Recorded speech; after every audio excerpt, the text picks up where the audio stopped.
Dr. Pin van Lommel, you're a cardiologist and are the author of a very successful book entitled Consciousness Beyond Life, which has already been translated into very many languages. What drew you to examine the area of near-death experiences? What was the motive? Yeah. Well, as a cardiologist, you come in contact with a lot of people who survive cardiac arrest. And after I read a book about near-death experience by who, as a medical student, had a near-death experience in 1943. After reading this book, I just wondered, why do I never hear such stories? So I started to ask patients in 1986. And in 2 years, out of 50 patients, 12 patients told me about their near-death experience. So, and then for me started a scientific curiosity, because according to our current materialistic science, it is not possible to experience consciousness during cardiac arrest when the brain function has ceased. Some years ago, you conducted the first prospective study of near-death experiences. So, what did this study cover? What did you want to find out? Yeah. So the question was for me, how is it possible that people can experience an enhanced consciousness during cardiac arrest? And until that moment, there have only been retrospective studies with a high selection of patients. And based on these studies, people thought that the experiences could be caused by lack of oxygen in the brain, anoxia, or fear of death, or hallucinations, or side effects of drugs. But it has never been a real scientific prospective study. So in 1988 we started a prospective study in 10 Dutch hospitals with 344 consecutive survivors of cardiac arrest to study the cause and content of an NDE. And we studied patients who survived cardiac arrest because they all are clinical dead. And clinical death is the period of unconsciousness caused by the stopping of the circulation, no blood pressure, no circulation, no breathing at all. And this is the model most closer to the model of dying, because when you don't start CPR, within 5 to 10 minutes, all patients will die. What were the most important findings from this study? Were there aspects that were actually very surprising for you? What we found in these 344 patients, that 18% had indeed a period of enhanced consciousness during the period of cardiac arrest, and 82% did not have any experience at all. And what we found, that these two groups were totally the same. So the duration of unconsciousness, 2 minutes or 8 minutes, or 3 weeks in coma, or the duration of cardiac arrest, 2 minutes or 5 minutes, didn't matter at all. So the severity of anoxia of the brain didn't matter at all. Fear of death, or the use medication, or foreknowledge that you know that these experiences are possible, or religion, or gender, or education. It didn't matter at all. The two groups were totally the same, which meant that we could conclude that there is no such physiological explanation like anoxia of the brain, no psychological explanation like fear of death, and no pharmacological explanation like the side effects of drugs that could explain these experiences. Then, taking an overview, what do we experience when we die? Are there specific stages reported by all people who have had near-death experiences? Yeah. So the near-death experience, people can tell about several universal elements. The first is that they don't feel the pain in the body anymore, or it is a traffic accident or a cardiac arrest, myocardial infarction. They wonder, is this dead? Am I dead or not? And then they can have an out-of-body experience, from a perception from a position out and above their lifeless body. They can see their own resuscitation or their own traffic accident from above, and this is a very scientific, important aspect of the near-death experience, because you can corroborate the theoretical perceptions of this out-of-body experience, and even the moment this perception must have taken place. So it's a scientific, important aspect of near-death experiences. Then it can come into a dark room, dark space, which can be frightening for some people. Then they see a small light where they're attracted to, which he described mostly as a tunnel. Then they can enter an otherworldly dimension with beautiful colors, beautiful landscapes, beautiful music, where they can meet deceased relatives, sometimes even relatives they don't know they were dead. Then they can meet a light or a being of light, and mostly with this being of light they have a feeling of unconditional love and unknown wisdom. You get answers to all the questions before you ask them. And then they can have a life review. Then you relive your whole life from birth on. And you know all the thoughts, words and acts you ever had, also from other persons. So you are connected with the consciousness of other persons in the past as well. Sometimes they can have a flash forward. That is a life preview, that you can see future event of your personal life. They can come to a border and they know that when I cross this border I will never come back. And then mostly they are sent back, but it's not your time yet. And then they have the awful experience of the consciousness return into the sick body with all the pain and restriction of the disease again. These are the elements, but not all people have all these elements. Some have 3 or 4, others have 7 or 8 of these elements. In your study, did you also look into the longer-term effects of near-death experiences? Do people who have had such experiences change in a way that is lasting?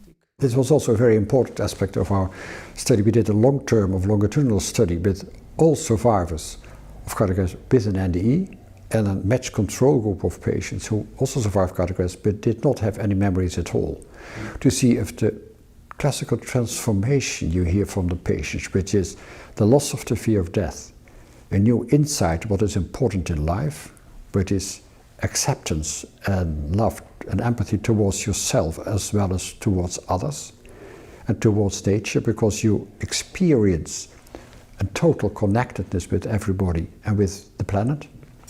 And the third thing is the enhanced intuitive sensibility, which means that they feel connected with other peoples as well, which is very disturbing. And mostly the NDE is positive, but because you cannot share your experience with others, it's for the first 10 or 20 years, it's a trauma. They have depression, loneliness, and homesickness to this experience. And the important thing was that what we found, that the classical transformation only is seen in the people with an NDE. So the transformation is not due to the cardiac arrest, but to the NDE. So this is the objective part of the subjective experience.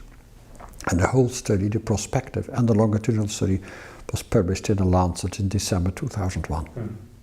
Consciousness is often described as a function of the brain. On the other hand, there is the view that the brain does not produce consciousness, but rather is a receiving organ for consciousness. So what is your view? Where does consciousness come from? Does it arise in the brain, or can it also exist without the body? Yeah. As a medical student, we have learned that consciousness is a product of brain function. And we have to, this is a never proven hypothesis, and we have to discuss this again, because people with cardiac arrest, we know, and there have been studies done, that when you have cardiac arrest, within seconds you lose consciousness. There are no body reflexes anymore, which is a function of the cortex. There are no brainstem reflexes anymore. The gag reflex, the corneal reflex, and widened pupils are clinical findings. There's no breathing anymore, and the breathing center is close to the brainstem. And when you measure the electrical activity of the brain, which is the EEG, you see a flatline EEG within 15 seconds. And we know that all patients with cardiac arrest, it takes more than 20 seconds, mostly 60 to 120 seconds before they are resuscitated, or mostly even longer. So we know that all these patients with this enhanced consciousness, with this near-death experience, with cognition, with emotions, with clear thoughts, with memories, happens during a period of a non-functioning brain. So the concept we had learned should be discussed again. And in my opinion now is that consciousness is not localized in the brain, and the brain has a facilitating function and not a producing function to experience consciousness. So it's a sender and a receiver for consciousness. So the information from your body and from your senses are sent to your consciousness, and you receive information from your consciousness into your body by your brain. So the consciousness is not localized in the brain and not just in the brain, but it is everywhere, what I call non-local consciousness, because there is no time and no space in this aspect of enhanced consciousness. If one assumes that consciousness can also exist outside the body, does that not have consequences for medical ethics? For the way we treat people who are close to death? Yeah, I think it's a very important aspect of medicine. I think you have to change healthcare as well, because when you now know from all those people who had the death experience that death is not death, and they tell us that I can live without my body, but my body cannot live without me. I'm a conscious being without my body. That means that how do we treat patients in deep coma? How do we treat patients in the end states of life?